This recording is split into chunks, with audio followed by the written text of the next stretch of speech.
TVN ਦੇਖਣ ਵਾਲੇ ਸਮੁੱਚੇ ਦਰਸ਼ਕਾਂ ਨੂੰ ਦਵਿੰਦਰ ਸਿੰਘ ਬੈਨੀਪਾਲ ਵੱਲੋਂ ਪਿਆਰ ਅਤੇ ਸਤਿਕਾਰ ਸਹਿਤ ਸਤਿ ਸ਼੍ਰੀ ਅਕਾਲ। ਦ ਬੈਨੀਪਾਲ ਸ਼ੋਅ ਵਿੱਚ ਤੁਹਾਡਾ ਸਭਨਾਂ ਦਾ ਨਿੱਘਾ ਸਵਾਗਤ। ਦੋਸਤੋ, ਆਓ ਅੱਜ ਜਿਹੜੀਆਂ ਕੁਝ ਖਬਰਾਂ ਨੇ ਤੁਹਾਡੇ ਨਾਲ ਸਾਂਝੀਆਂ ਕਰਾਂ ਕਿ ਕਿਹਨਾਂ ਨੂੰ ਆਧਾਰ ਬਣਾਉਣਾ ਤੇ ਕਿਹਨਾਂ ਦੇ ਉੱਤੇ ਵਿਸਥਾਰ ਨਾਲ ਕਰਨੀ ਹੈ ਚਰਚਾ। ਰੂਸੀ ਰਾਸ਼ਟਰਪਤੀ ਨੇ ਨਵੇਂ ਕਾਨੂੰਨ ਤੇ ਕੀਤੇ ਦਸਤਖਤ। ਹੁਣ ਉਮਰ ਭਰ ਨਹੀਂ ਚੱਲ ਸਕੇਗਾ ਉਹਨਾਂ ਤੇ ਕੋਈ ਮੁਕੱਦਮਾ। ਦੋ ਭਾਰਤੀ ਅਮਰੀਕੀ ਵਿਅਕਤੀਆਂ ਨੂੰ ਬਾਈਡਨ ਪ੍ਰਸ਼ਾਸਨ ਵਿੱਚ ਮਿਲੀ ਵੱਡੀ ਜ਼ਿੰਮੇਵਾਰੀ। ਕਿਸਾਨਾਂ ਨੇ ਸਰਕਾਰ ਦੇ ਪ੍ਰਸਤਾਵ ਨੂੰ ਕੀਤਾ ਖਾਰਜ, ਦਿੱਤਾ ਠੋਕਵਾਂ ਜਵਾਬ। ਪ੍ਰਧਾਨ ਮੰਤਰੀ ਕਰਨਗੇ 9 ਕਰੋੜ ਕਿਸਾਨਾਂ ਨੂੰ ਸੰਬੋਧਨ। ਮੁੱਖ ਮੰਤਰੀ ਖੱਟਰ ਨੂੰ ਕਾਲੀਆਂ ਝੰਡੀਆਂ ਦਿਖਾਉਣ ਵਾਲੇ ਕਿਸਾਨਾਂ ਖਿਲਾਫ ਕਤਲ ਅਤੇ ਦੰਗੇ ਦੀ ਕੋਸ਼ਿਸ਼ ਦੇ ਮੁਕੱਦਮੇ ਦਰਜ। ਕੇਂਦਰ ਖਿਲਾਫ ਡਟੀਆਂ ਕਿਸਾਨ ਜਥੇਬੰਦੀਆਂ ਦੇ ਹੱਕ ਵਿੱਚ ਆਪ ਵੱਲੋਂ ਵੱਡਾ ਐਲਾਨ। ਧੀਆਂ ਲਿਖਣ ਲੱਗੀਆਂ ਪ੍ਰਧਾਨ ਮੰਤਰੀ ਨੂੰ ਚਿੱਠੀਆਂ, ਜਿੱਦ ਛੱਡੋ, ਕਿਸਾਨਾਂ ਦੀ ਗੱਲ ਮੰਨੋ। 62 ਸਾਲਾ ਮੁਟਿਆਰ ਆਪਣੀਆਂ ਸਹੇਲੀਆਂ ਨਾਲ ਖੁਦ ਜੀਪ ਚਲਾ ਕੇ ਪਹੁੰਚੀ ਕਿਸਾਨ ਅੰਦੋਲਨ ਵਿੱਚ। ਦੋਸਤੋ, ਇਹ ਕੁਝ ਖਬਰਾਂ ਨੇ ਜਿਨ੍ਹਾਂ ਨੂੰ ਆਧਾਰ ਬਣਾਉਣਾ ਹੈ, ਜਿਨ੍ਹਾਂ ਦੇ ਉੱਤੇ ਵਿਸਥਾਰ ਨਾਲ ਮੈਂ ਤੁਹਾਡੇ ਨਾਲ ਚਰਚਾ ਕਰਨੀ ਹੈ ਤੇ ਗੱਲਬਾਤ ਕਰਨੀ ਹੈ। ਇਹਦੇ ਤੋਂ ਪਹਿਲਾਂ ਕਿ ਇਕੱਲੀ ਖਬਰ ਦੇ ਉੱਤੇ ਵਿਸਥਾਰ ਸਹਿਤ ਚਰਚਾ ਕੀਤੀ ਜਾਵੇ, ਤੁਹਾਨੂੰ ਅਪੀਲ ਹੈ ਕਿ ਜੇਕਰ ਹਾਲੇ ਤੱਕ ਤੁਸੀਂ ਆਪਣੇ ਇਸ ਚੈਨਲ ਨੂੰ ਸਬਸਕ੍ਰਾਈਬ ਨਹੀਂ ਕੀਤਾ, ਕਿਰਪਾ ਕਰਕੇ ਸਬਸਕ੍ਰਾਈਬ ਕਰਕੇ ਨੋਟੀਫਿਕੇਸ਼ਨ ਵਾਲੀ ਘੰਟੀ ਜ਼ਰੂਰ ਔਨ ਕਰ ਲੈਣੀ, ਤਾਂ ਜੋ ਤੁਹਾਨੂੰ ਪਤਾ ਲੱਗਦਾ ਰਹੇ ਕਿ ਕਦੋਂ ਅਸੀਂ ਲਾਈਵ ਹੋ ਰਹੇ ਹਾਂ ਤੇ ਕਦੋਂ ਕੋਈ ਨਵਾਂ ਵੀਡੀਓ ਅਪਲੋਡ ਕੀਤਾ ਜਾ ਚੁੱਕਾ ਹੈ। ਤੇ ਆਓ ਹੁਣ ਖਬਰਾਂ ਵੱਲੋਂ ਵਧਦੇ ਹਾਂ। ਰੂਸੀ ਰਾਸ਼ਟਰਪਤੀ ਵਲਾਦੀਮੀਰ ਪੁਤਿਨ ਨੇ ਅੱਜ ਉਸ ਬਿੱਲ ਤੇ ਦਸਤਖਤ ਕਰ ਦਿੱਤੇ ਹੈ ਜੋ ਰਾਸ਼ਟਰਪਤੀ ਦਾ ਅਹੁਦਾ ਛੱਡਣ ਤੋਂ ਬਾਅਦ ਵੀ ਉਹਨਾਂ ਨੂੰ ਜੀਵਨ ਭਰ ਮੁਕੱਦਮਿਆਂ ਤੋਂ ਬਚਾਏਗਾ, ਕਾਨੂੰਨੀ ਉਲਝਣਾਂ ਤੋਂ ਬਚਾ ਕੇ ਰੱਖੇਗਾ। ਰੂਸ ਦੇ ਸਾਰੇ ਲੀਡਰਾਂ ਨੇ ਇਸ ਬਿੱਲ ਦਾ ਸਮਰਥਨ ਕੀਤਾ ਸੀ ਅਤੇ ਇਹ ਬਿੱਲ ਸਾਬਕਾ ਰਾਸ਼ਟਰਪਤੀ, ਉਹਨਾਂ ਦੇ ਪਰਿਵਾਰਾਂ ਨੂੰ ਜੀਵਨ ਭਰ ਦੇ ਦੌਰਾਨ ਕਿਸੇ ਵੀ ਅਪਰਾਧ ਲਈ ਕਾਨੂੰਨੀ ਕਾਰਵਾਈ ਤੋਂ ਬਚਾਉਣ ਦੀ ਸਮਰੱਥਾ ਰੱਖੇਗਾ। ਇੰਨਾ ਹੀ ਨਹੀਂ, ਇਸ ਕਾਨੂੰਨ ਤਹਿਤ ਉਹਨਾਂ ਨੂੰ ਪੁਲਿਸ ਜਾਂ ਜਾਂਚ ਕਰਤਾਵਾਂ ਦੀ ਪੁੱਛ ਪੜਤਾਲ ਤੇ ਨਾ ਹੀ ਕੋਈ ਗ੍ਰਿਫਤਾਰੀ ਹੋਏਗੀ, ਇਹ ਵੀ ਛੋਟ ਮਿਲ ਜਾਣੀ ਹੈ। ਇਹ ਕਾਨੂੰਨ ਇਸੇ ਸਾਲ ਗਰਮੀਆਂ ਵਿੱਚ ਕੀਤੀਆਂ ਗਈਆਂ ਸੰਵਿਧਾਨਕ ਸੋਧਾਂ ਦਾ ਇੱਕ ਹਿੱਸਾ ਹੈ, ਜਿਸ ਤਹਿਤ ਹੁਣ 68 ਵਰ੍ਹਿਆਂ ਦੇ ਵਲਾਦੀਮੀਰ ਪੁਤਿਨ 2036 ਤੱਕ ਰੂਸ ਦੇ ਰਾਸ਼ਟਰਪਤੀ ਬਣੇ ਰਹਿ ਸਕਣਗੇ ਅਤੇ ਇਸ ਨਵੇਂ ਕਾਨੂੰਨ ਦੇ ਮੁਤਾਬਕ ਸਾਬਕਾ ਰਾਸ਼ਟਰਪਤੀਆਂ ਨੂੰ ਉਮਰ ਭਰ ਸੰਸਦ ਵਿੱਚ ਇੱਕ ਸੀਟ ਮਿਲੀ ਰਹੇਗੀ, ਜਿਸ ਨਾਲ ਉਹ ਕਾਰਜਕਾਲ ਛੱਡਣ ਤੋਂ ਬਾਅਦ ਵੀ ਰਹਿੰਦੀ ਉਮਰ ਤੱਕ ਮੁਕੱਦਮਿਆਂ ਤੋਂ ਬਚੇ ਰਹਿਣਗੇ। ਇਸ ਸਮੇਂ ਸਿਰਫ ਰੂਸ ਦੇ ਵਿੱਚ ਇੱਕੋ ਹੀ ਸਾਬਕਾ ਰਾਸ਼ਟਰਪਤੀ ਨੇ, ਦਮਿਤਰੀ ਮੇਦਵੇਦੇਵ, ਜਿਨ੍ਹਾਂ ਨੂੰ ਪੁਤਿਨ ਨਾਲ ਨਵੇਂ ਇਸ ਕਾਨੂੰਨ ਦਾ ਲਾਭ ਮਿਲੇਗਾ ਅਤੇ ਦਮਿਤਰੀ ਪੁਤਿਨ ਦੇ ਸਹਿਯੋਗੀਆਂ ਵਿੱਚੋਂ ਇੱਕ ਨੇ ਅਤੇ ਨਵੇਂ ਕਾਨੂੰਨ ਦੇ ਤਹਿਤ ਰੂਸ ਦੇ ਸਾਬਕਾ ਰਾਸ਼ਟਰਪਤੀ ਦੇ ਨਾਲ ਨਾਲ ਉਹਨਾਂ ਦੇ ਪਰਿਵਾਰ ਦੇ ਲੋਕ ਵੀ ਪੁਲਿਸ ਜਾਂਚ ਦੇ ਦਾਇਰੇ ਵਿੱਚ ਨਹੀਂ ਆਉਣਗੇ, ਪੁੱਛਗਿੱਛ ਨਹੀਂ ਕੀਤੀ ਜਾਏਗੀ, ਗ੍ਰਿਫਤਾਰੀ ਨਹੀਂ ਹੋ ਸਕੇਗੀ ਅਤੇ ਨਾਲ ਹੀ ਉਹਨਾਂ ਲੋਕਾਂ ਦੀ ਜਾਇਦਾਦ ਵੀ ਜ਼ਬਤ ਨਹੀਂ ਕੀਤੀ ਜਾ ਸਕੇਗੀ। ਦੱਸਣਾ ਬਣਦਾ ਕਿ ਪੁਤਿਨ ਸਾਲ 2000 ਤੋਂ ਰੂਸ ਦੀ ਸੱਤਾ ਤੇ ਕਾਬਜ਼ ਹੈ, 68 ਵਰ੍ਹਿਆਂ ਦੇ ਹੋ ਚੁੱਕੇ ਹੈ ਅਤੇ ਉਹਨਾਂ ਦਾ ਚੌਥਾ ਕਾਰਜਕਾਲ 2024 ਵਿੱਚ ਪੂਰਾ ਹੋਣਾ। ਹਾਲਾਂਕਿ ਇਸ ਸੰਵਿਧਾਨਕ ਸੋਧ ਤੋਂ ਬਾਅਦ ਉਹ 6 ਸਾਲਾਂ ਦੀਆਂ 2 ਹੋਰ ਟਰਮਾਂ ਪੂਰੀਆਂ ਕਰਨ ਦੇ ਵਾਸਤੇ ਹੁਣ ਸੰਵਿਧਾਨਕ ਤੌਰ ਦੇ ਉੱਤੇ ਉਹਨਾਂ ਨੂੰ ਕਾਨੂੰਨੀ ਮਾਨਤਾ ਮਿਲ ਗਈ ਹੈ। ਤੁਸੀਂ ਦੇਖੋ ਕਿ ਭਾਵੇਂ ਲੀਡਰ ਭਾਰਤ ਦੇ ਹੋਣ, ਭਾਵੇਂ ਕਿਸੇ ਹੋਰ ਮੁਲਕ ਦੇ ਹੋਣ, ਲਗਭਗ ਆਪਣੇ ਹਿੱਤਾਂ ਦੇ ਵਾਸਤੇ ਬਹੁਤ ਵੱਡੇ ਕਾਨੂੰਨਾਂ ਦੇ ਵਿੱਚ ਫੇਰਬਦਲ ਕਰ ਦਿੰਦੇ ਹੈ। ਹੁਣ ਤੁਸੀਂ ਦੇਖੋ ਕਿ ਉਹਨਾਂ ਨੇ ਇਸ ਕਾਨੂੰਨ ਦੇ ਉੱਤੇ ਘੁੱਗੀ ਮਾਰ ਕੇ ਇਸ ਤਰ੍ਹਾਂ ਦਾ ਕਾਨੂੰਨ ਬਣਾ ਦਿੱਤਾ ਕਿ ਕੁਝ ਵੀ ਕਰ ਲੈਣ, ਉਹਨਾਂ ਦੇ ਉੱਤੇ ਨਾ ਉਮਰ ਭਰ ਮੁਕੱਦਮਾ ਚੱਲ ਸਕੇਗਾ, ਨਾ ਜਾਇਦਾਦ ਜ਼ਬਤ ਹੋ ਸਕੇਗੀ, ਨਾ ਪੁੱਛ ਪੜਤਾਲ ਹੋ ਸਕੇਗੀ। ਇਹਦਾ ਮਤਲਬ 5 ਕਰੀ ਜਾਵੇ, 50 ਕਰੀ ਜਾਵੇ। ਇਸ ਕਾਨੂੰਨ ਨੂੰ ਬਣਨ ਤੋਂ ਬਾਅਦ ਹੁਣ ਇਹ ਆਖਿਆ ਜਾ ਸਕਦਾ ਹੈ ਕਿ ਦੁਨੀਆ ਦੇ ਸਭ ਤੋਂ ਤਾਕਤਵਰ ਜੇਕਰ ਰਾਸ਼ਟਰਪਤੀ ਜਾਂ ਕੋਈ ਵਿਅਕਤੀ ਨੇ ਜਿਨ੍ਹਾਂ ਨੂੰ ਹੁਣ ਕਾਨੂੰਨ ਦਾ ਕੋਈ ਡਰ ਜਾਂ ਕੋਈ ਭੈ ਨਹੀਂ ਰਹੇਗਾ, ਤਾਂ ਉਹ ਰੂਸੀ ਰਾਸ਼ਟਰਪਤੀ ਵਲਾਦੀਮੀਰ ਪੁਤਿਨ ਹੋ ਚੁੱਕੇ ਨੇ। ਤੇ ਅਗਲੀ ਖਬਰ, ਅਮਰੀਕਾ ਦੇ ਵਿੱਚ 3 ਨਵੰਬਰ ਨੂੰ ਚੋਣਾਂ ਹੋਈਆਂ ਸੀ। ਚੋਣਾਂ ਦੇ ਵਿੱਚ ਉਮੀਦਵਾਰ ਸਨ ਡੈਮੋਕ੍ਰੇਟਿਕ ਪਾਰਟੀ ਦੇ ਤੇ ਸਾਬਕਾ ਉਪ ਰਾਸ਼ਟਰਪਤੀ ਜੋ ਬਾਈਡਨ। ਉਹ ਚੋਣ ਜਿੱਤ ਗਏ ਸਨ ਤੇ ਉਹ ਹੁਣ ਆਪਣੀ ਟੀਮ ਬਣਾ ਰਹੇ ਨੇ, ਲਗਾਤਾਰ ਨਿਯੁਕਤੀਆਂ ਕੀਤੀਆਂ ਜਾ ਰਹੀਆਂ ਨੇ।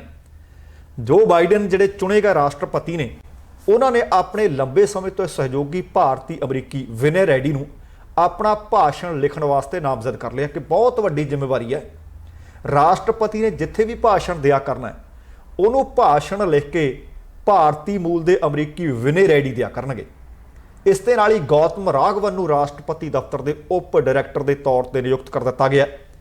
ਰਾਘਵਨ ਪਹਿਲਾਂ ਵੀ ਵਾਈਟ ਹਾਊਸ ਦੇ ਵਿੱਚ ਆਪਣੀਆਂ ਸੇਵਾਵਾਂ ਦੇ ਚੁੱਕੇ ਨੇ। ਵਿਨੇ ਰੈਡੀ ਅਤੇ ਰਾਘਵਨ ਨਾਲ ਬਾਈਡਨ ਅਤੇ ਨਵੀਂ ਚੁਣੀ ਗਈ ਉਪ ਰਾਸ਼ਟਰਪਤੀ ਕਮਲਾ ਹੈਰਿਸ ਨੇ ਵਾਈਟ ਹਾਊਸ ਲਈ ਹੋਰ 4 ਸੀਨੀਅਰ ਕਰਮੀਆਂ ਦੀ ਵੀ ਨਿਯੁਕਤ ਕੀਤੀ ਹੈ। ਇਹਨਾਂ ਵਿੱਚ ਐਨੀ ਫਿਲਿਪਿਕ ਨੂੰ ਪ੍ਰਬੰਧ ਅਤੇ ਪ੍ਰਸ਼ਾਸਨ ਦੇ ਡਾਇਰੈਕਟਰ ਦੇ ਰੂਪ ਵਿੱਚ ਨਾਮਜ਼ਦ ਕੀਤਾ ਗਿਆ।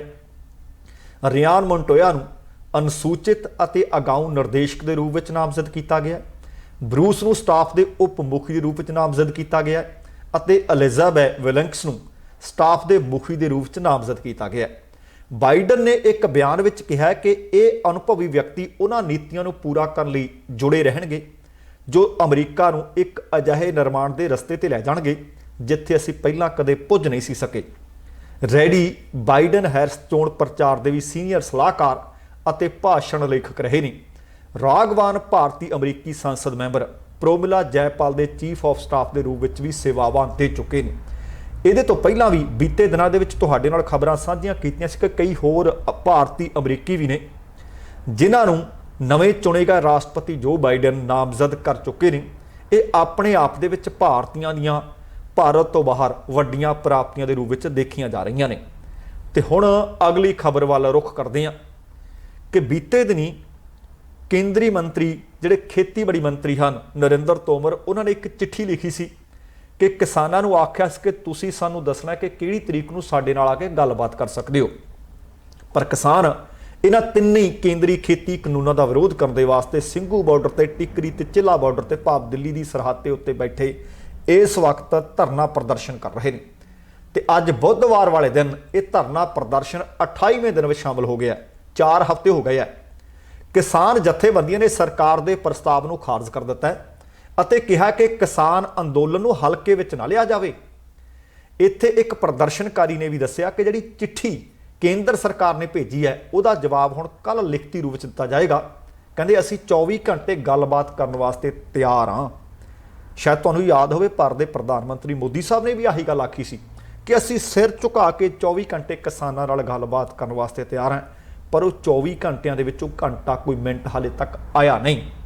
ਪਰ ਉਹ ਕਹਿੰਦੇ ਅਸੀਂ ਗੱਲਬਾਤ ਕਰਨ ਵਾਸਤੇ ਕਿਸਾਨ ਕਹਿੰਦੇ ਤਿਆਰ ਹਾਂ, ਪਰ ਹੁਣ ਗੱਲ ਕਰਨਾ ਚਾਹੁੰਦੇ ਹਾਂ ਪਰ ਉਧਰਲਿਆਂ ਦੇ ਮਨ ਦੇ ਵਿੱਚ ਖੋਟ ਹੈ। ਖੇਤੀ ਕਾਨੂੰਨਾਂ ਦੇ ਖਿਲਾਫ ਟਿੱਕਰੀ ਬਾਰਡਰ ਤੇ ਹੀ ਪ੍ਰਦਰਸ਼ਨ ਚੱਲ ਰਿਹਾ ਹੈ। ਉੱਥੇ ਇੱਕ ਪ੍ਰਦਰਸ਼ਨਕਾਰੀ ਨੇ ਦੱਸਿਆ ਕਿ ਕਿਸਾਨ ਦਿਵਸ ਤੇ ਮੈਂ ਮੋਦੀ ਸਰਕਾਰ ਨੂੰ ਇੱਕ ਗੱਲ ਕਹਿਣੀ ਚਾਹੁੰਦਾ ਕਿ ਖੇਤੀ ਕਾਨੂੰਨਾਂ ਨੂੰ ਵਾਪਸ ਲੈ ਕੇ ਅੱਜ ਸਾਨੂੰ ਇਸ ਦਿਨ ਦੇ ਉੱਤੇ ਤੋਹਫਾ ਦੇ ਦਿਓ, ਕਿਉਂਕਿ ਹੁਣ ਕਿਸਾਨ ਅਨਪੜ੍ਹ ਨਹੀਂ ਰਿਹਾ, ਕਿਸਾਨ ਪੜ੍ਹ ਲਿਖ ਗਿਆ, ਉਹਨੂੰ ਤੁਹਾਡੇ ਬਣਾਏ ਕਾਨੂੰਨਾਂ ਬਾਰੇ ਪੱਕਾ ਇਲਮ ਹੈ। ਤੇ ਦੂਸਰੇ ਪਾਸੇ ਖੇਤੀ ਕਾਨੂੰਨਾਂ ਦੇ ਵਿਰੋਧ ਦੇ ਵਿੱਚ ਅੰਦੋਲਨਕਾਰੀਆਂ ਨੇ ਕੇਂਦਰ ਸਰਕਾਰ ਨੂੰ ਹੁਣ ਕੌਮਾਂਤਰੀ ਪੱਧਰ ਤੇ ਘੇਰਨ ਦੀਆਂ ਤਿਆਰੀਆਂ ਸ਼ੁਰੂ ਕਰ ਦਿੱਤੀਆਂ ਨੇ। ਕਿਸਾਨ ਆਗੂਆਂ ਨੇ ਇੰਗਲੈਂਡ ਦੇ ਸੰਸਦ ਮੈਂਬਰਾਂ ਨੂੰ ਚਿੱਠੀ ਲਿਖ ਦਿੱਤੀ ਹੈ ਤੇ ਚਿੱਠੀ 'ਚ ਕੀਤੀ ਹੈ ਅਪੀਲ ਕਿ ਉਹ ਆਪਣੇ ਪ੍ਰਧਾਨ ਮੰਤਰੀ ਬੋਰਿਸ ਜੌਨਸਨ ਨੂੰ ਕਿਸਾਨਾਂ ਦੇ ਸਮਰਥਨ ਦੇ ਵਿੱਚ ਭਾਰਤੀ ਗਣਤੰਤਰ ਦਿਵਸ ਦੇ ਵਿੱਚ ਉਹਨਾਂ ਨੇ ਆਉਣਾ ਮੁੱਖ ਮਹਿਮਾਨ ਦੇ ਤੌਰ ਤੇ ਸ਼ਿਰਕਤ ਕਰਨ, ਕਿ ਉਹਨਾਂ ਨੂੰ ਕਹੋ ਕਿਸਾਨਾਂ ਦਾ ਸਮਰਥਨ ਕਰਨ ਤੇ ਇਸ ਗਣਤੰਤਰ ਦਿਵਸ ਦੇ ਵਿੱਚ ਮੁੱਖ ਮਹਿਮਾਨ ਦੇ ਤੌਰ ਤੇ ਸ਼ਾਮਲ ਨਾ ਹੋਣ, ਉਹਨਾਂ ਨੂੰ ਰੋਕਿਆ ਜਾਵੇ। ਕਿਸਾਨਾਂ ਨੇ ਬੀਤੀ ਦੇਰ ਸ਼ਾਮ ਸਰਕਾਰ ਨੂੰ ਜਵਾਬ ਦੇਣ ਲਈ ਆਪਣੀ ਰਣਨੀਤੀ ਦਾ ਐਲਾਨ ਕੀਤਾ ਤੇ ਬੁੱਧਵਾਰ ਨੂੰ ਕਹਿੰਦੇ ਸਾਰੇ ਸੰਗਠਨਾਂ ਨਾਲ ਵਿਚਾਰ ਕਰਨ ਤੋਂ ਬਾਅਦ ਇਹ ਜਵਾਬ ਕੇਂਦਰ ਨੂੰ ਭੇਜ ਦਿੱਤਾ ਜਾਏਗਾ। ਇਸ ਵਿੱਚ ਕਿਸਾਨਾਂ ਦਾ ਸਵਾਲ ਹੈ ਕਿ ਕੇਂਦਰ ਸਰਕਾਰ ਦੱਸੇ ਕਿ ਖੇਤੀ ਕਾਨੂੰਨ ਰੱਦ ਹੋਣਗੇ ਜਾਂ ਫਿਰ ਨਹੀਂ। ਇਸ ਤੋਂ ਬਾਅਦ ਉਹ ਦੱਸਣਗੇ ਕਿ ਗੱਲਬਾਤ ਵਾਸਤੇ ਅਸੀਂ ਜਾਣਾ ਹੈ ਜਾਂ ਨਹੀਂ, ਕਦੋਂ ਕਿਸ ਬੁਲਾਵੇ ਤੇ ਜਾਣਾ, ਫਿਰ ਕਹਿੰਦੇ ਇਹ ਤੋਂ ਅਗਲੀ ਰਣਨੀਤੀ ਦੱਸੀ ਜਾਏਗੀ। ਹੁਣ ਇਹਨਾਂ ਕਾਨੂੰਨਾਂ ਦੇ ਖਿਲਾਫ ਕੁੰਡਲੀ ਬਾਰਡਰ ਤੇ ਜੀਟੀ ਰੋਡ ਤੇ ਜਾਮ ਕਰਕੇ ਧਰਨਾ ਦੇ ਰਹੇ ਕਿਸਾਨਾਂ ਦੇ ਕਾਰਨ ਆਲੇ ਦੁਆਲੇ ਦੇ ਲੋਕਾਂ ਦੀਆਂ ਮੁਸ਼ਕਲਾਂ ਹੁਣ ਲਗਾਤਾਰ ਵਧ ਰਹੀਆਂ ਨੇ। ਕਿਸਾਨਾਂ ਨੇ ਧਰਨੇ ਵਾਲੀ ਥਾਂ ਤੋਂ ਲਗਭਗ 6 ਕਿਲੋਮੀਟਰ ਪਿੱਛੇ ਪ੍ਰੀਤਮਪੁਰਾ ਕੋਲੋਂ ਹੀ ਜੀਟੀ ਰੋਡ ਦੇ ਨਾਲ ਲੱਗਦੀ ਸਰਵਿਸ ਰੋਡ ਵੀ ਹੁਣ ਜਾਮ ਕਰ ਦਿੱਤੀ ਹੈ। ਇੱਥੇ ਦੋਪਹੀਆ ਵਾਹਨਾਂ ਨੂੰ ਜਿਹੜੇ 2 ਵੀਲਰ ਨੇ ਉਹਨਾਂ ਨੂੰ ਪਹਿਲਾਂ ਅੱਗੇ ਜਾਣ ਦਿੱਤਾ ਜਾਂਦਾ ਸੀ, ਪਰ ਹੁਣ ਉਹ ਵੀ ਬੰਦ ਕਰ ਦਿੱਤੇ। ਇਸ ਤੋਂ ਬਾਅਦ ਬੀਤੇ ਮੰਗਲਵਾਰ ਨੂੰ ਨੌਜਵਾਨ ਕਿਸਾਨਾਂ ਨੇ KGP ਐਕਸਪ੍ਰੈਸ ਵੇ ਤੋਂ ਜੀਟੀ ਰੋਡ ਦਿੱਲੀ ਵੱਲ ਉਤਰਨ ਵਾਲੇ ਰੋਡ ਨੂੰ ਵੀ ਬੈਰੀਕੇਡ ਲਾ ਕੇ ਬੰਦ ਕਰ ਦਿੱਤਾ। ਇਹਦੇ ਵਿੱਚ ਕੁੰਡਲੀ, ਪਿਆਊ, ਮਨਿਆਰੀ ਤੇ ਆਲੇ ਦੁਆਲੇ ਦੇ ਇਲਾਕੇ ਦੇ ਵਿੱਚ ਕੰਮ ਕਰਨ ਵਾਲੇ ਰਹਿਣ ਵਾਲੇ ਲੋਕਾਂ ਨੂੰ ਹੁਣ ਸਮੱਸਿਆਵਾਂ ਦਾ ਆਉਣਾ ਯਕੀਨਨ ਹੈ। ਕਿਸਾਨਾਂ ਨੇ ਕੱਲ 8 ਘੰਟਿਆਂ ਤੱਕ ਯੂਪੀ ਬਾਰਡਰ ਤੇ ਦਿੱਲੀ ਮੇਠ ਐਕਸਪ੍ਰੈਸ ਵੇ ਨੂੰ ਵੀ ਜਾਮ ਰੱਖਿਆ। ਦਿੱਲੀ ਤੋਂ ਗਾਜ਼ੀਆਬਾਦ ਜਾਣ ਵਾਲੀਆਂ ਗੱਡੀਆਂ ਵਾਲੇ ਭਟਕਦੇ ਰਹੇ, ਕਦੇ ਇੱਧਰ ਤੇ ਕਦੇ ਉੱਧਰ। ਪੁਲਿਸ ਗਾਜ਼ੀਪੁਰ ਤੇ ਆਨੰਦ ਵਿਹਾਰ ਕੋਲ ਰੂਟ ਡਾਇਵਰਟ ਕਰਦੀ ਰਹੀ। ਐਸੇ ਵਿੱਚ ਆਨੰਦ ਵਿਹਾਰ ਤੇ ਗਾਜ਼ੀਪੁਰ ਮੁਰਗਾ ਮੰਡੀ ਤੇ ਬਹੁਤ ਵੱਡੇ ਜਾਮ ਦੇਖਣ ਨੂੰ ਮਿਲੇ। ਕਈ ਘੰਟਿਆਂ ਤੱਕ ਲੋਕ ਜਾਮਾਂ ਦੇ ਵਿੱਚ ਖੜੇ ਰਹੇ ਤੇ ਸਰਕਾਰ ਨੂੰ ਅਪੀਲ ਉਹ ਲੋਕ ਵੀ ਹੁਣ ਕਰਨ ਲੱਗ ਪਏ ਆ। ਉਹ ਕਹਿੰਦੇ ਸਾਨੂੰ ਪਤਾ ਹੈ ਕਿ ਕਿਸਾਨ ਜਿਹੜਾ ਠੰਡ ਦੇ ਵਿੱਚ ਬੈਠਾ ਹੈ, ਆਪਣਾ ਘਰ-ਬਾਰ ਛੱਡੀ ਬੈਠਾ, ਪਰਿਵਾਰ ਛੱਡ ਕੇ ਆ ਗਿਆ, ਮੰਗਾਂ ਜਾਇਜ਼ ਨੇ।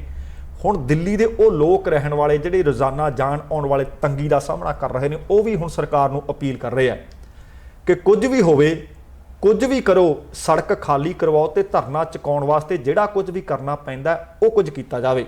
ਉਧਰ ਦੂਸਰੇ ਪਾਸੇ ਕਿਸਾਨ ਆਗੂਆਂ ਨੇ ਮੀਟਿੰਗ ਕਰਕੇ ਆਖ ਦਿੱਤਾ ਕਿ ਸਰਕਾਰ ਕੋਈ ਨਿੱਘਰ ਤਜਵੀਜ਼ ਪੇਸ਼ ਕਰੇ, ਕਿਉਂਕਿ ਇਹ ਕਹਿੰਦੇ ਕੋਈ ਪ੍ਰੇਮ ਪੱਤਰ ਲਿਖਣ ਦਾ ਸਮਾਂ ਨਹੀਂ, ਸਾਨੂੰ ਕੋਈ ਠੋਸ ਹੱਲ ਦੱਸੋ ਤੇ ਅਸੀਂ ਗੱਲਬਾਤ ਕਰ ਲਾਂਗੇ। ਤੇ ਦੂਸਰੇ ਪਾਸੇ ਕੇਂਦਰੀ ਖੇਤੀਬਾੜੀ ਮੰਤਰੀ ਨਰਿੰਦਰ ਤੋਮਰ ਨੇ ਕਿਹਾ ਕਿ ਸਰਕਾਰ ਖੇਤੀ ਸੈਕਟਰ ਦੇ ਵਿੱਚ ਸੁਧਾਰਾਂ ਦੇ ਅਮਲ ਨੂੰ ਜਾਰੀ ਰੱਖੇਗੀ। ਤੁਸੀਂ ਦੇਖੋ ਕਿ ਇੱਕ ਪਾਸੇ ਗੱਲਬਾਤ ਤੇ ਦੂਸਰਾ ਆਹ ਜਿਹੜੀ ਗੱਲ ਕਹੀ ਹੈ ਕਿ ਖੇਤੀ ਸੁਧਾਰਾਂ ਦੇ ਅਮਲ ਨੂੰ ਜਾਰੀ ਰੱਖੇਗੀ। ਉਹਨਾਂ ਕਿਹਾ ਕਿ ਅਜੇ ਵੀ ਕਈ ਅਜਿਹੇ ਸੈਕਟਰ ਨੇ ਜਿੱਥੇ ਸੁਧਾਰਾਂ ਦੀ ਜ਼ਰੂਰਤ ਹੈ। ਉਹਨਾਂ ਆਪਣੀ ਇਸ ਆਸ ਨੂੰ ਵੀ ਦੁਹਰਾਇਆ ਕਿ ਪ੍ਰਦਰਸ਼ਨਕਾਰੀ ਕਿਸਾਨ ਤਿੰਨੇ ਖੇਤੀ ਕਾਨੂੰਨਾਂ ਬਾਰੇ ਆਪਣੇ ਤੌਖਲਿਆਂ ਨੂੰ ਦੂਰ ਕਰਨ ਲਈ ਕਿਸਾਨ ਨਾਲ ਮੁੜ ਗੱਲਬਾਤ ਕਰਨਗੇ, ਛੇਤੀ ਗੱਲਬਾਤ ਲਈ ਕਹਣਗੇ। ਉਹਨਾਂ ਇਹ ਵੀ ਕਿਹਾ ਕਿ ਇਤਿਹਾਸ ਗਵਾਹ ਹੈ ਕਿ ਕਿਸੇ ਵੀ ਅੰਦੋਲਨ ਦਾ ਹੱਲ ਸਿਰਫ ਗੱਲ ਰਹੀ ਹੈ। ਉਹਨਾਂ ਪ੍ਰਦਰਸ਼ਨਕਾਰੀ ਕਿਸਾਨਾਂ ਨੂੰ ਅਪੀਲ ਕੀਤੀ ਹੈ ਕਿ ਉਹ ਅਗਲੇ ਗੇੜ ਦੀ ਗੱਲਬਾਤ ਲਈ ਤਰੀਕ ਅਤੇ ਸਮਾਂ ਮਿਥਣ। ਚੇਤੇ ਰਹੇ ਕਿ ਸਰਕਾਰ ਨੇ ਕਿਸਾਨ ਯੂਨੀਅਨ ਨੂੰ ਤਜਵੀਜ਼ ਦਾ ਇੱਕ ਖਰੜਾ ਭੇਜਿਆ ਹੋਇਆ, ਜਿਸ ਵਿੱਚ 3 ਖੇਤੀ ਕਾਨੂੰਨਾਂ ਵਿੱਚ 7 ਸੋਧਾਂ ਕੀਤੇ ਜਾਣ ਦੀ ਪੇਸ਼ਕਸ਼ ਕੀਤੀ ਹੋਈ ਹੈ। ਪਰ ਸਰਕਾਰ ਤਜਵੀਜ਼ਾਂ ਉਹ ਭੇਜ ਰਹੀ ਹੈ ਜਿਸ ਦੇ ਵਿੱਚ ਹੁਣ ਵੀ ਪੁੱਛਿਆ ਜਾ ਰਿਹਾ ਕਿ ਤੌਖਲੇ ਦੱਸੋ। ਕਿਸਾਨ ਆਗੂ ਕਹਿੰਦੇ ਅਸੀਂ 6 ਮੀਟਿੰਗਾਂ ਦੇ ਵਿੱਚ ਤੌਖਲੇ ਹੀ ਦੱਸੇ ਹੈ, ਅਸੀਂ 6 ਮੀਟਿੰਗਾਂ ਕਰਕੇ ਤੁਹਾਨੂੰ ਦੱਸ ਦਿੱਤਾ ਕਿ ਕਾਨੂੰਨ ਆ ਸਰਾਸਰ ਗਲਤ ਨੇ। ਹੁਣ ਗੱਲ ਸੋਧਾਂ ਤੇ ਨਹੀਂ, ਹੁਣ ਗੱਲ ਆਰ ਜਾਂ ਪਾਰ, ਹੁਣ ਹਾਂ ਜਾਂ ਨਾ ਤੇ ਗੱਲ ਖੜੀ ਹੈ।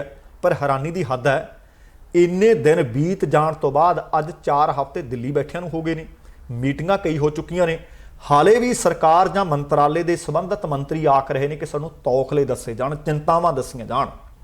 ਇੱਕ ਪਾਸੇ ਸੱਦਾ ਦਿੱਤਾ ਜਾ ਰਿਹਾ ਹੈ ਤੇ ਨਾਲ ਇਹ ਵੀ ਆਖਿਆ ਜਾ ਰਿਹਾ ਹੈ, ਤੋਮਰ ਸਾਹਿਬ ਵੀ ਆਖ ਰਹੇ ਹੈ ਕਿ ਇਹ ਖੇਤੀ ਸੁਧਾਰ ਵਾਸਤੇ ਕਾਨੂੰਨ ਲਾਜ਼ਮੀ ਸਨ। ਤੇ ਹੁਣ ਆਹ ਅਗਲੀ ਖਬਰ ਵੀ ਲਗਭਗ ਇਸੇ ਚੀਜ਼ ਦੀ ਤਾਈਦ ਕਰਦੀ ਹੈ ਕਿ ਸਰਕਾਰ ਦੀ ਨੀਅਤ ਕੀ ਹੈ। ਹੁਣ ਕਿਸਾਨ ਇਹਨਾਂ ਕਾਨੂੰਨਾਂ ਦਾ ਵਿਰੋਧ ਕਰ ਰਹੇ ਨੇ, ਪ੍ਰਦਰਸ਼ਨ ਕਰ ਰਹੇ ਨੇ ਤੇ ਇੱਧਰ 25 ਦਸੰਬਰ ਨੂੰ ਵੀਡੀਓ ਕਾਨਫਰੰਸ ਦੇ ਰਾਹੀਂ ਪ੍ਰਧਾਨ ਮੰਤਰੀ ਮੋਦੀ ਭਾਰਤ ਦੇ 9 ਕਰੋੜ ਕਿਸਾਨਾਂ ਨੂੰ ਸੰਬੋਧਨ ਕਰਨ ਜਾ ਰਹੇ ਨੇ ਤੇ ਖੇਤੀ ਕਾਨੂੰਨਾਂ ਤੇ ਆਪਣੀ ਗੱਲ ਰੱਖਣਗੇ। ਇਸ ਮੌਕੇ ਤੇ ਪ੍ਰਧਾਨ ਮੰਤਰੀ ਕਿਸਾਨਾਂ ਨੂੰ ਪ੍ਰਧਾਨ ਮੰਤਰੀ ਕਿਸਾਨ ਸਨਮਾਨ ਨਿਧੀ ਯੋਜਨਾ ਤੇ 7ਵੀਂ ਕਿਸ਼ਤ ਦੇ ਤੌਰ ਤੇ ਵਿੱਚ 18,000 ਕਰੋੜ ਰੁਪਏ ਦੀ ਅਗਲੀ ਕਿਸ਼ਤ ਵੀ ਟ੍ਰਾਂਸਫਰ ਕਰਨਗੇ। ਇਹ ਜਾਣਕਾਰੀ ਪ੍ਰਧਾਨ ਮੰਤਰੀ ਦੇ ਦਫ਼ਤਰ ਨੇ ਦਿੱਤੀ ਹੈ। ਪ੍ਰਧਾਨ ਮੰਤਰੀ ਦਫ਼ਤਰ ਨੇ ਇੱਕ ਟਵੀਟ ਕਰਕੇ ਕਿਹਾ ਕਿ ਪੀਐਮ ਮੋਦੀ 25 ਦਸੰਬਰ ਨੂੰ 9 ਕਰੋੜ ਕਿਸਾਨਾਂ ਨੂੰ 18,000 ਕਰੋੜ ਰੁਪਏ ਦੀ ਰਾਸ਼ੀ ਜਾਰੀ ਕਰਨਗੇ। ਪ੍ਰਧਾਨ ਮੰਤਰੀ ਦੇ ਸਮਾਗਮ ਦੇ ਵਿੱਚ 6 ਸੂਬਿਆਂ ਤੋਂ ਕਿਸਾਨਾਂ ਨੂੰ ਸ਼ਾਮਲ ਕੀਤਾ ਜਾਣਾ ਹੈ ਅਤੇ ਇਹ ਸਾਰੇ ਕਿਸਾਨ ਭਾਰਤ ਸਰਕਾਰ ਵੱਲੋਂ ਲਏ ਗਏ ਫੈਸਲਿਆਂ ਤੇ ਆਪਣੇ ਵਿਚਾਰ ਸਾਂਝੇ ਕਰਨਗੇ। ਇਸ ਗੱਲਬਾਤ ਦੌਰਾਨ ਖੇਤੀਬਾੜੀ ਮੰਤਰੀ ਨਰਿੰਦਰ ਤੋਮਰ ਵੀ ਸ਼ਾਮਲ ਰਹਿਣਗੇ। ਦੱਸਣਾ ਬਣਦਾ ਹੈ ਕਿ ਪ੍ਰਧਾਨ ਮੰਤਰੀ ਕਿਸਾਨ ਸਨਮਾਨ ਨਿਧੀ ਦੀ ਇਹ ਕਿਸ਼ਤ ਉਸ ਸਮੇਂ ਜਾਰੀ ਕਰ ਰਹੇ ਹੈ ਜਦੋਂ ਪੰਜਾਬ ਦਾ, ਹਰਿਆਣੇ ਦਾ, ਯੂਪੀ ਦਾ, ਉੱਤਰਾਖੰਡ ਦਾ, ਮਹਾਰਾਸ਼ਟਰ ਦਾ, ਗੁਜਰਾਤ ਦਾ, ਕੇਰਲਾ ਦਾ ਲਗਭਗ ਸਾਰੇ ਸੂਬਿਆਂ ਤੋਂ ਕਿਸਾਨ ਅੰਦੋਲਨ ਕਰ ਰਹੇ ਨੇ। ਪਿਛਲੇ 1 ਮਹੀਨੇ ਤੋਂ ਤਾਂ ਦਿੱਲੀ 'ਚ ਬੈਠੇ ਆ, ਜੂਨ ਮਹੀਨੇ ਤੋਂ ਪੰਜਾਬ 'ਚ ਬੈਠੇ ਸਨ ਤੇ ਖੇਤੀ ਕਾਨੂੰਨ ਵਾਪਸ ਲੈਣ ਦੀ ਲਗਾਤਾਰ ਮੰਗ ਕਰ ਰਹੇ ਨੇ। ਇਸ ਸੰਬੰਧੀ ਕਿਸਾਨ ਜਥੇਬੰਦੀਆਂ ਅਤੇ ਸਰਕਾਰ ਦਰਮਿਆਨ ਕਈ ਦੌਰ ਦੀਆਂ ਗੱਲਾਂ ਬਾਤਾਂ ਹੋਈਆਂ ਪਰ ਬੇਨਤੀਜਾ। ਕਿਸਾਨਾਂ ਦਾ ਕਹਿਣਾ ਹੈ ਕਿ ਸਰਕਾਰ ਨੂੰ ਇਹਨਾਂ ਕਾਨੂੰਨਾਂ ਨੂੰ ਪੂਰੀ ਤਰ੍ਹਾਂ ਰੱਦ ਕਰਨਾ ਚਾਹੀਦਾ ਹੈ, ਜਦੋਂ ਕਿ ਸਰਕਾਰ ਇਹਨਾਂ ਕਾਨੂੰਨਾਂ ਨੂੰ ਸਹੀ ਦੱਸਣ ਦੇ ਬਾਰੇ ਆ ਗੋਸ਼ਟੀਆਂ ਕਰ ਰਹੀ ਹੈ, ਆ ਵੀਡੀਓ ਕਾਨਫਰੰਸਿਸ ਕਰ ਰਹੀ ਹੈ ਤੇ ਕਿਸਾਨਾਂ ਨੂੰ ਫਾਇਦੇ ਗਿਣਾ ਰਹੀ ਹੈ ਅਤੇ ਕਿਸਾਨਾਂ ਨੂੰ ਇਸ ਬਾਰੇ ਵਿਚਾਰ ਵਟਾਂਦਰੇ ਕਰਨ ਵਾਸਤੇ ਆਖ ਰਹੀ ਹੈ। ਪਰ ਗੱਲ ਸੋਚਣ ਵਿਚਾਰਨ ਵਾਲੀ ਹੈ ਕਿ ਜਿਹੜੇ ਕਿਸਾਨ ਦਿੱਲੀ ਦੀ ਸਰਹੱਦ ਤੇ ਬੈਠੇ ਆ, ਅੰਦੋਲਨ ਕਰ ਰਹੇ ਆ, ਮੋਰਚਾ ਲਾਈ ਬੈਠੇ ਆ, ਘਰ ਛੱਡੀ ਬੈਠੇ ਆ, ਠੰਡ 'ਚ ਬੈਠੇ ਆ, ਕਿ ਗੱਲ ਉਹਨਾਂ ਨਾਲ ਕਰਨੀ ਚਾਹੀਦੀ ਹੈ ਜਾਂ ਜਿਹੜੇ ਆਪਣੇ ਘਰਾਂ ਦੇ ਵਿੱਚ ਬੈਠੇ ਆ, ਜਿਹੜੇ ਕਹਿੰਦੇ 6 ਸੂਬਿਆਂ ਦੇ 9 ਕਰੋੜ ਕਿਸਾਨਾਂ ਨਾਲ ਗੱਲ ਕਰਨੀ ਹੈ, ਇਹਨਾਂ ਨਾਲ ਗੱਲ ਕਰਨੀ ਹੈ। ਇਹ ਤਾਂ ਵਿਰੋਧ ਹੀ ਨਹੀਂ ਕਰ ਰਹੇ। ਸਰਕਾਰ ਕਹਿੰਦੀ ਹੈ ਕਿ ਵਿਰੋਧ ਨਹੀਂ ਕਰ ਰਹੇ। ਜਿਹੜਾ ਬੰਦਾ ਵਿਰੋਧ ਨਹੀਂ ਕਰ ਰਿਹਾ ਉਹਦੇ ਨਾਲ ਗੱਲ ਕਾਹਦੀ? ਜਿਹੜਾ ਬੰਦਾ ਤੁਹਾਡਾ ਵਿਰੋਧ ਕਰ ਰਿਹਾ ਉਹਨੂੰ ਸਮਝਾਓ। ਇੱਕ ਪਾਸੇ ਸਰਕਾਰ ਗੱਲਬਾਤ ਦੀ ਮੇਜ਼ ਤੇ ਆਉਣ ਵਾਸਤੇ ਆਖੀ ਜਾ ਰਹੀ ਹੈ, ਦੂਸਰੇ ਪਾਸੇ ਆਪਣੇ ਕਾਨੂੰਨ ਨੂੰ ਸਹੀ ਦੱਸਣ ਵਾਸਤੇ ਵੀਡੀਓ ਕਾਨਫਰੰਸਾਂ ਦਾ ਪ੍ਰਬੰਧ ਕਰੀ ਜਾ ਰਹੀ ਹੈ। ਹੁਣ ਲਗਾਤਾਰ ਵੱਖੋ ਵੱਖ ਭਾਰਤ ਦੇ ਸੂਬਿਆਂ ਦੇ ਵਿੱਚੋਂ ਕਿਸਾਨ ਦਿੱਲੀ ਵੱਲ ਆ ਰਹੇ ਨੇ। ਕੀ ਸਰਕਾਰ ਇਹ ਸੰਕੇਤ ਦੇ ਰਹੀ ਹੈ ਕਿ ਅਸੀਂ ਕਾਨੂੰਨ ਰੱਦ ਨਹੀਂ ਕਰਾਂਗੇ, ਸਗੋਂ ਸਾਡੇ ਨਾਲ ਕਰੋੜਾਂ ਦੀ ਗਿਣਤੀ ਵਿੱਚ ਕਿਸਾਨ ਨੇ ਜੋ ਇਹਨਾਂ ਕਾਨੂੰਨਾਂ ਦੇ ਹੱਕ ਵਿੱਚ ਨੇ, ਤੁਸੀਂ ਤਾਂ ਲੱਖਾਂ ਵਿੱਚੋਂ। ਆਪਣੇ ਆਪ ਦੇ ਵਿੱਚ ਸਰਕਾਰ ਦੀ ਨੀਤੀ ਤੇ ਨੀਅਤ ਗੱਲਾਂ ਤੋਂ ਸਾਫ਼ ਹੁੰਦੀ ਹੈ। ਤੇ ਹੁਣ ਜਦੋਂ ਦੇ ਇਹ ਕਾਨੂੰਨ ਬਣੇ ਨੇ, ਸਭ ਤੋਂ ਵੱਧ ਮੁੱਖ ਮੰਤਰੀ ਖੱਟੜ ਜਿਹੜੇ ਹਰਿਆਣੇ ਵਾਲੇ ਆ, ਪੰਜਾਬ ਦੇ ਨਾਲ ਲੱਗਦਾ ਉਹਨਾਂ ਨੂੰ ਦਰਦ ਬਹੁਤ ਹੋ ਰਿਹਾ ਸੀ, ਪਰ ਕੱਲ ਉਹਨਾਂ ਦਾ ਮਾਣ ਸਨਮਾਨ ਹਰਿਆਣੇ ਦੇ ਕਿਸਾਨਾਂ ਨੇ ਕੀਤਾ। ਹੁਣ ਹਰਿਆਣਾ ਪੁਲਿਸ ਨੇ 13 ਕਿਸਾਨਾਂ ਦੇ ਖਿਲਾਫ ਕਤਲ ਅਤੇ ਦੰਗੇ ਕਰਨ ਦੀ ਕੋਸ਼ਿਸ਼ ਦਾ ਮਾਮਲਾ ਦਰਜ ਕਰ ਲਿਆ। ਮੈਂ ਗੱਲ ਦੱਸੂ ਕਿ ਕਰਿਆ ਕਿਉਂ ਆ। ਇਹਨਾਂ ਕਿਸਾਨਾਂ ਨੇ, ਸ਼ਾਇਦ ਤੁਹਾਨੂੰ ਯਾਦ ਹੋਵੇ, ਕੱਲ ਦੇ ਪ੍ਰੋਗਰਾਮ ਦੇ ਵਿੱਚ ਅਸੀਂ ਵੀਡੀਓ ਸਮੇਤ ਤੁਹਾਡੇ ਨਾਲ ਜਾਣਕਾਰੀ ਸਾਂਝੀ ਕੀਤੀ ਸੀ ਕਿ ਕੇਂਦਰ ਸਰਕਾਰ ਦੇ ਨਵੇਂ ਖੇਤੀਬਾੜੀ ਕਾਨੂੰਨਾਂ ਦਾ ਵਿਰੋਧ ਕੀਤਾ ਅਤੇ ਮੁੱਖ ਮੰਤਰੀ ਖੱਟੜ ਦੇ ਕਾਫਲੇ ਨੂੰ ਰੋਕ ਕੇ ਕਾਲੇ ਝੰਡੇ ਦਿਖਾਏ, ਮੁਰਦਾਬਾਦ ਮੁਰਦਾਬਾਦ ਕੀਤਾ। ਤੇ ਕਾਂਗਰਸ ਦੀ ਜਿਹੜੀ ਸੂਬਾ ਮੁਖੀ ਨੇ ਕੁਮਾਰੀ ਸ਼ੈਲਜਾ ਨੇ ਸਰਕਾਰ ਦੇ ਇਸ ਕਦਮ ਦੀ ਨਿੰਦਿਆ ਕਰਦੇ ਹੋਏ ਸਰਕਾਰ ਨੂੰ ਦੱਸਿਆ ਕਿ ਸਰਕਾਰ ਹੁਣ ਨਿਰਾਸ਼ਾ ਦੇ ਆਲਮ 'ਚ ਹੈ। ਕਿਸਾਨਾਂ ਦੇ ਖਿਲਾਫ ਅੰਬਾਲਾ ਦੇ ਵਿੱਚ ਹੀ ਮਾਮਲਾ ਦਰਜ ਕੀਤਾ ਗਿਆ, ਜਿੱਥੇ ਕੱਲ ਪ੍ਰਦਰਸ਼ਨਕਾਰੀ ਕਿਸਾਨਾਂ ਨੇ ਮੁੱਖ ਮੰਤਰੀ ਖੱਟੜ ਨੂੰ ਉਸ ਸਮੇਂ ਕਾਲੇ ਝੰਡੇ ਦਿਖਾਏ ਸੀ ਜਦੋਂ ਉਹਨਾਂ ਦਾ ਕਾਫਲਾ ਅੰਬਾਲਾ ਦੇ ਵਿੱਚੋਂ ਲੰਘ ਰਿਹਾ ਸੀ। ਖੱਟੜ ਅਗਲੀਆਂ ਨਾਗਰਿਕ ਚੋਣਾਂ ਲਈ ਪਾਰਟੀ ਦੇ ਉਮੀਦਵਾਰਾਂ ਦੇ ਸਮਰਥਨ ਦੇ ਵਿੱਚ ਜਨ ਸਭਾ ਨੂੰ ਸੰਬੋਧਿਤ ਕਰਨ ਲਈ ਅੰਬਾਲਾ ਵਿੱਚ ਆਏ ਸੀ। ਠੀਕ ਉਸੇ ਸਮੇਂ ਅਗਰਸੈਨ ਚੌਂਕ ਤੇ ਕਿਸਾਨਾਂ ਨੇ ਮੁੱਖ ਮੰਤਰੀ ਦੇ ਕਾਫਲੇ ਨੂੰ ਵੇਖ ਕੇ ਕਾਲੇ ਝੰਡੇ ਲਹਿਰਾਏ। ਕਿਸਾਨ ਵੱਡੀ ਗਿਣਤੀ ਵਿੱਚ ਸਨ। ਉਹਨਾਂ ਨੇ ਸਰਕਾਰ ਦੇ ਖਿਲਾਫ ਨਾਅਰੇਬਾਜ਼ੀ ਕੀਤੀ ਤੇ ਪੁਲਿਸ ਨੇ ਅੱਜ ਕਿਹਾ ਕਿ ਕੁਝ ਕਿਸਾਨਾਂ ਨੇ ਕਾਫਲੇ ਵੱਲ ਵਧਣ ਦੀ ਕੋਸ਼ਿਸ਼ ਕੀਤੀ ਅਤੇ ਕੁਝ ਸਮੇਂ ਲਈ ਰਸਤਾ ਵੀ ਰੋਕਿਆ। ਪੁਲਿਸ ਮੁਤਾਬਕ ਉਹਨਾਂ ਵਿੱਚੋਂ ਕੁਝ ਪ੍ਰਦਰਸ਼ਨਕਾਰੀਆਂ ਨੇ ਕੁਝ ਗੱਡੀਆਂ ਤੇ ਲਾਠੀਆਂ ਵੀ ਭਰਾਈਆਂ। ਪੁਲਿਸ ਨੇ ਇਸ ਉੱਤੇ ਵੱਡੀ ਕਾਰਵਾਈ ਕੀਤੀ ਹੈ ਤੇ ਪ੍ਰਤੀਕਿਰਿਆ ਦਿੱਤੀ ਹੈ। ਹਰਿਆਣਾ ਕਾਂਗਰਸ ਮੁਖੀ ਕੁਮਾਰੀ ਸ਼ੈਲਜਾ ਨੇ ਕਿਹਾ ਕਿ ਹਰਿਆਣਾ ਸਰਕਾਰ ਨੇ ਕਿਸਾਨਾਂ ਦੇ ਖਿਲਾਫ ਮਾਮਲਾ ਦਰਜ ਕਰਕੇ ਅੱਜ ਤੱਕ ਦੀਆਂ ਸਾਰੀਆਂ ਹੱਦਾਂ ਪਾਰ ਕਰ ਦਿੱਤੀਆਂ ਨੇ। ਕਿਸਾਨਾਂ ਦੇ ਖਿਲਾਫ ਕਤਲ ਅਤੇ ਹੋਰ ਧਾਰਾਵਾਂ ਦੇ ਤਹਿਤ ਮੁਕੱਦਮੇ ਦਰਜ ਕਰਨਾ ਸਰਕਾਰ ਦਾ ਪਤਾ ਲੱਗਦਾ ਕਿ ਕਿੰਨੀ ਘਬਰਾਈ ਹੋਈ ਹੈ। ਲੋਕਤੰਤਰ ਦੇ ਵਿੱਚ ਸਰਕਾਰ ਨੂੰ ਆਪਣੀ ਗੱਲ ਕਹਿਣ ਦਾ ਜੇ ਹੱਕ ਹੈ ਤਾਂ ਲੋਕਾਂ ਨੂੰ ਵੀ ਆਪਣੇ ਅਧਿਕਾਰ ਮੰਗਣ ਦਾ ਹੱਕ ਹੈ। ਲੋਕਾਂ ਦਾ ਇਹ ਅਧਿਕਾਰ ਦਬਾਇਆ ਨਹੀਂ ਜਾ ਸਕਦਾ, ਲੋਕਾਂ ਦੀ ਆਵਾਜ਼ ਦੱਬੀ ਨਹੀਂ ਜਾ ਸਕਦੀ। ਬੀਤੇ ਦਿਨੀ ਭਾਰਤ ਦੀ ਸਭ ਤੋਂ ਵੱਡੀ ਅਦਾਲਤ ਹੈ ਸੁਪਰੀਮ ਕੋਰਟ, ਉਹਨਾਂ ਨੇ ਵੀ ਤਾਂ ਕਿਹਾ ਸੀ ਕਿ ਕਿਸਾਨ ਆਪਣਾ ਅੰਦੋਲਨ ਜਾਰੀ ਰੱਖ ਸਕਦੇ ਆ। ਹੁਣ ਉਹਨਾਂ ਦੇ ਅਧਿਕਾਰਾਂ ਨੂੰ ਮੰਗਣ ਵਾਸਤੇ ਉਹਨਾਂ ਨੂੰ ਸੜਕਾਂ ਤੇ ਆਉਣਾ ਪੈ ਰਿਹਾ ਤੇ ਮਜਬੂਰੀ ਵਸ ਆ ਰਹੇ ਨੇ। ਕਿਹਦਾ ਦਿਲ ਕਰਦਾ ਵੀ ਕੜਾਕੇ ਦੀ ਸਰਦੀ ਦੇ ਵਿੱਚ ਰੋਡ ਤੇ ਬੈਠੇ, ਪਿਛਲੇ 28 ਦਿਨਾਂ ਤੋਂ ਦਿੱਲੀ ਦੀਆਂ ਸੜਕਾਂ ਤੇ ਬੈਠੇ ਹੈ, ਉਹ ਤਾਂ ਪਹਿਲਾਂ 4-5 ਮਹੀਨੇ ਪੰਜਾਬ 'ਚ ਬੈਠੇ ਰਹੇ ਹੈ। ਅੰਬਾਲਾ ਸਿਟੀ ਪੁਲਿਸ ਨੇ IPC ਦੀ ਧਾਰਾ 147 ਜਿਹੜੀ ਦੰਗਿਆਂ ਵਾਸਤੇ ਲਾਈ ਜਾਂਦੀ ਹੈ, 148 ਦੰਗਾਈ ਜਾਨਲੇਵਾ ਹਥਿਆਰਾਂ ਨਾਲ ਲੈਸ ਹੋ ਕੇ ਜਿਹੜੇ ਲੋਕ ਆਉਂਦੇ ਨੇ ਉਹਨਾਂ ਤੇ ਲਾਈ ਜਾਂਦੀ ਹੈ, 149 ਲਾਈ ਹੈ ਕਿਸੇ ਵੀ ਗੈਰ ਕਾਨੂੰਨੀ ਗਰੋਹ ਦੇ ਕਿਸੇ ਮੈਂਬਰ ਦੁਆਰਾ ਕੀਤਾ ਗਿਆ ਅਪਰਾਧ ਹੁੰਦਾ ਇਹ ਵੀ ਲਾ ਦਿੱਤੀ ਗਈ ਹੈ। 186 ਧਾਰਾ ਹੁੰਦੀ ਹੈ ਕਿ ਜਨਤਕ ਕਾਰਜਾਂ ਨੂੰ ਰੋਕਣ ਵਿੱਚ, ਜਨਤਕ ਸੇਵਾ ਵਿੱਚ ਰੁਕਾਵਟ ਪਾਉਣਾ, ਇਹ ਧਾਰਾ ਵੀ ਲਾ ਦਿੱਤੀ ਗਈ ਹੈ। ਇਹਨਾਂ ਦੇ ਤਹਿਤ ਕਿਸਾਨਾਂ ਦੇ ਖਿਲਾਫ ਮੁਕੱਦਮੇ ਦਰਜ ਕਰ ਦਿੱਤੇ ਗਏ ਹੈ। ਇਸ ਦੇ ਨਾਲ ਹੀ IPC ਧਾਰਾ 307 ਜਿਹੜੀ ਕਤਲ ਦੀ ਕੋਸ਼ਿਸ਼ ਲਈ ਹੁੰਦੀ ਹੈ, 353 ਹਮਲਾ ਜਾਂ ਅਪਰਾਧਕ ਸ਼ਕਤੀ ਲੋਕ ਸੇਵਕ ਨੂੰ ਉਸ ਦੇ ਕਰਤੱਵ ਨਿਭਾਉਣ ਤੋਂ ਰੋਕਣ ਲਈ ਲਾਈ ਜਾਂਦੀ ਹੈ, ਇਹ ਵੀ ਲਾ ਦਿੱਤੀ ਹੈ। ਅਤੇ 506 ਅਪਰਾਧਕ ਧਮਕੀ ਲਈ ਸਜ਼ਾ, ਇਹ ਵੀ ਇਹਨਾਂ ਕਿਸਾਨਾਂ ਦੇ ਖਿਲਾਫ ਲਗਾ ਦਿੱਤੀ ਗਈ ਹੈ। ਹੁਣ ਹੈਰਾਨੀ ਦੀ ਹੱਦ ਇਹ ਹੈ ਕਿ ਖੱਟੜ ਸਾਹਿਬ ਇੱਕ ਗੱਲ ਦੱਸੋ ਭਲਾ ਕਿ ਤੁਸੀਂ ਅੱਜ ਤੱਕ ਕਹਿ ਰਹੇ ਹੋ ਕਿ ਹਰਿਆਣੇ ਦਾ ਕਿਸਾਨ ਇਹਨਾਂ ਕਾਨੂੰਨਾਂ ਦੇ ਖਿਲਾਫ ਨਹੀਂ, ਇਹ ਫਿਰ ਉੱਤਰਾਖੰਡ ਤੋਂ ਆਏ ਸੀ ਜਾਂ ਕੇਰਲਾ ਤੋਂ ਆਏ ਸੀ? ਬਈ ਕਿੱਥੋਂ ਦੇ ਕਿਸਾਨ ਸੀ ਇਹ? ਤੁਸੀਂ ਇਹਨਾਂ ਲੋਕਾਂ ਨੇ ਚੁਣੇ ਹੋ। ਵੈਸੇ ਤੇ ਤੁਹਾਡੇ ਉਲਟ ਫਤਵਾ ਦਿੱਤਾ ਸੀ, ਤੁਹਾਡੀ ਘੱਟ ਗਿਣਤੀ ਸਰਕਾਰ ਹੈ, ਪਰ ਫਿਰ ਵੀ ਤੁਸੀਂ ਗੱਠਜੋੜ ਕਰਕੇ ਸਰਕਾਰ ਚਲਾ ਰਹੇ ਹੋ। ਹੁਣ ਅਗਲੀ ਵਾਰੀ ਤੁਸੀਂ ਬਹੁਮਤ ਲੈਣਾ ਚਾਹੁੰਦੇ ਹੋ ਤਾਂ ਫਿਰ ਇਹਨਾਂ ਕਿਸਾਨਾਂ ਦੀ ਸੁਣ ਲਓ। ਕਿਸਾਨਾਂ ਨੂੰ ਝੰਡੀਆਂ ਕਿਉਂ ਦਿਖਾਉਣੀਆਂ ਪੈ ਰਹੀਆਂ ਨੇ, ਕਿਉਂ ਮੁਰਦਾਬਾਦ ਮੁਰਦਾਬਾਦ ਕਰਨੀ ਪੈ ਰਹੀ ਹੈ, ਪਰ ਤੁਸੀਂ ਕੇਂਦਰੀ ਮੰਤਰੀਆਂ ਨਾਲ ਮੀਟਿੰਗ ਕਰਕੇ ਆ ਕੇ ਆਇਓ ਕਿ ਹਰਿਆਣੇ ਦਾ ਕਿਸਾਨ ਇਹਨਾਂ ਕਾਨੂੰਨਾਂ ਦੇ ਹੱਕ ਵਿੱਚ ਹੈ ਕਿਉਂਕਿ ਉਹਨਾਂ ਦੇ ਹਿੱਤ ਦੇ ਕਾਨੂੰਨ ਨੇ। ਫਿਰ ਆਹ ਕਿਸਾਨ ਕਿੱਥੋਂ ਦੇ ਕਿਸਾਨ ਸੀ? ਸੁਣ ਅਗਲੀ ਖਬਰ, ਆਮ ਆਦਮੀ ਪਾਰਟੀ ਵੱਲੋਂ ਕੇਂਦਰ ਦੇ ਖਿਲਾਫ ਡਟੀਆਂ ਕਿਸਾਨ ਜਥੇਬੰਦੀਆਂ ਦੇ ਹੱਕ ਦੇ ਵਿੱਚ ਇੱਕ ਵੱਡਾ ਫੈਸਲਾ ਕੀਤਾ ਗਿਆ। ਕਹਿੰਦੇ ਹਰ ਤਰ੍ਹਾਂ ਦੀ ਕਾਨੂੰਨੀ ਮਦਦ ਅਸੀਂ ਦੇਵਾਂਗੇ ਜੇ ਜ਼ਰੂਰਤ ਹੋਈ। ਆਮ ਆਦਮੀ ਪਾਰਟੀ ਪੰਜਾਬ ਪ੍ਰਧਾਨ ਵੀ ਦੇ ਸੰਗਰੂਰ ਤੋਂ ਸੰਸਦ ਮੈਂਬਰ ਵੀ ਨੇ ਭਗਵੰਤ ਮਾਨ, ਉਹ ਕਹਿੰਦੇ ਆਮ ਆਦਮੀ ਪਾਰਟੀ ਵਕੀਲਾਂ ਦੀ ਇੱਕ ਟੀਮ ਗਠਿਤ ਕਰੇਗੀ ਅਤੇ ਕਿਸਾਨਾਂ ਦੀ ਇੱਛਾ ਦੇ ਮੁਤਾਬਕ ਜਿੱਥੇ ਵੀ ਉਹ ਕਹਿਣਗੇ ਅਸੀਂ ਉਹਨਾਂ ਨੂੰ ਕਾਨੂੰਨੀ ਤੌਰ ਤੇ ਹਰ ਮਦਦ ਦੇਣ ਵਾਸਤੇ ਤਿਆਰ ਹਾਂ। ਉਹ ਕਹਿੰਦੇ ਭਾਵੇਂ ਦਿੱਲੀ ਹੋਵੇ, ਪੰਜਾਬ ਹੋਵੇ, ਆਪ ਲੀਗਲ ਤੌਰ ਤੇ ਕਿਸਾਨਾਂ ਦੀ ਹਰ ਤਰ੍ਹਾਂ ਦੀ ਮਦਦ ਕਰ ਸਕਦੀ ਹੈ। ਅਸਲ ਦੇ ਵਿੱਚ ਉਹ ਸੰਗਰੂਰ ਦੇ ਵਿੱਚ ਇੱਕ ਪ੍ਰੈਸ ਕਾਨਫਰੰਸ ਕਰ ਰਹੇ ਸੀ। ਉਹ ਕਹਿੰਦੇ ਇੱਕ ਪਾਸੇ ਜਿੱਥੇ ਕਿਸਾਨ ਆਪਣੀ ਜ਼ਮੀਨ ਅਤੇ ਜ਼ਮੀਰ ਦੀ ਲੜਾਈ ਲੜ ਰਹੇ ਹੈ, ਉੱਥੇ ਹੀ ਭਾਜਪਾ ਨੇਤਾਵਾਂ ਨੇ ਕਿਸਾਨਾਂ ਨੂੰ ਕਦੇ ਅੱਤਵਾਦੀ ਕਿਹਾ, ਕਦੇ ਵੱਖਵਾਦੀ ਕਿਹਾ, ਨਕਸਲੀ ਕਿਹਾ, ਕਦੇ ਪਾਕਿਸਤਾਨੀ ਕਿਹਾ। ਇਹ ਕਹਿੰਦੇ ਵੱਡਾ ਅਪਮਾਨ ਹੈ ਕਿਸਾਨਾਂ ਦਾ। ਉਹਨਾਂ ਨੇ ਕਿਹਾ ਕਿ ਜਿਹੜਾ ਕਿਸਾਨ ਭਾਰਤ ਦਾ ਢਿੱਡ ਭਰਦਾ ਹੈ ਉਸ ਨੂੰ ਅੱਤਵਾਦੀ ਆਖਿਆ ਜਾਵੇ, ਦੇਸ਼ ਵਿਰੋਧੀ ਆਖਿਆ ਜਾਵੇ, ਇਹ ਤੇ ਬਹੁਤ ਮੰਦਭਾਗਾ ਹੈ। ਉਹਨਾਂ ਇਹ ਵੀ ਕਿਹਾ ਕਿ ਜੇਕਰ ਕਿਸਾਨ ਕਿਸੇ ਵੀ ਪਾਰਟੀ ਦੇ ਕਿਸੇ ਵੀ ਨੇਤਾ ਤੇ ਮਾਣਹਾਨੀ ਦਾ ਕੇਸ ਕਰਨਾ ਚਾਹਣ ਤਾਂ ਇਸ ਵਿੱਚ ਵੀ ਆਮ ਆਦਮੀ ਪਾਰਟੀ ਉਹਨਾਂ ਦੀ ਮਦਦ ਕਰੇਗੀ। ਉਹਨਾਂ ਇਹ ਵੀ ਕਿਹਾ ਕਿ ਕਿਸਾਨ ਜਥੇਬੰਦੀਆਂ ਉਹਨਾਂ ਦੇ ਸੰਪਰਕ ਵਿੱਚ ਨੇ।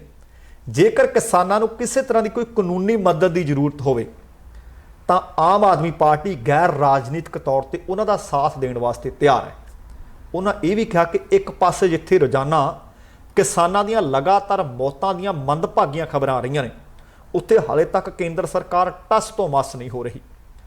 ਉਹ ਕਹਿੰਦੇ ਪ੍ਰਧਾਨ ਮੰਤਰੀ ਮੋਦੀ ਨਵਾਜ਼ ਸ਼ਰੀਫ ਦੀ ਮਾਂ ਦੀ ਮੌਤ ਤੇ ਦੁੱਖ ਦਾ ਪ੍ਰਗਟਾਵਾ ਕਰ ਸਕਦੇ ਹੈ, ਪਰ ਹੁਣ ਤੱਕ ਕਈ ਦਰਜਨ ਕਿਸਾਨ ਆਪਣੀ ਜਾਨ ਦੀ ਕੁਰਬਾਨੀ ਦੇ ਚੁੱਕੇ ਨੇ।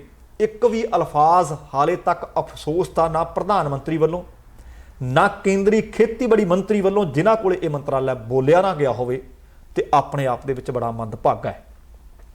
ਤੇ ਉਹਨਾਂ ਦੀ ਸੰਵੇਦਨਸ਼ੀਲਤਾ ਦਾ ਪਤਾ ਲੱਗਦਾ ਕਿ ਉਹ ਕੀ ਸਮਝ ਰਹੇ ਨੇ ਕਿਸਾਨਾਂ ਨੂੰ। ਤੇ ਅੱਗੇ ਆਪਾਂ ਪੋਜ਼ਿਟਿਵ ਨੋਟ ਵੱਲ ਵਧਦੇ ਹਾਂ। ਹੁਣ ਤੱਕ ਤਾਂ ਇਹ ਸੀ ਕਿ ਨੌਜਵਾਨ ਬੈਠਾ ਉੱਥੇ, ਬਜ਼ੁਰਗ ਬੈਠੇ ਆ ਉੱਥੇ।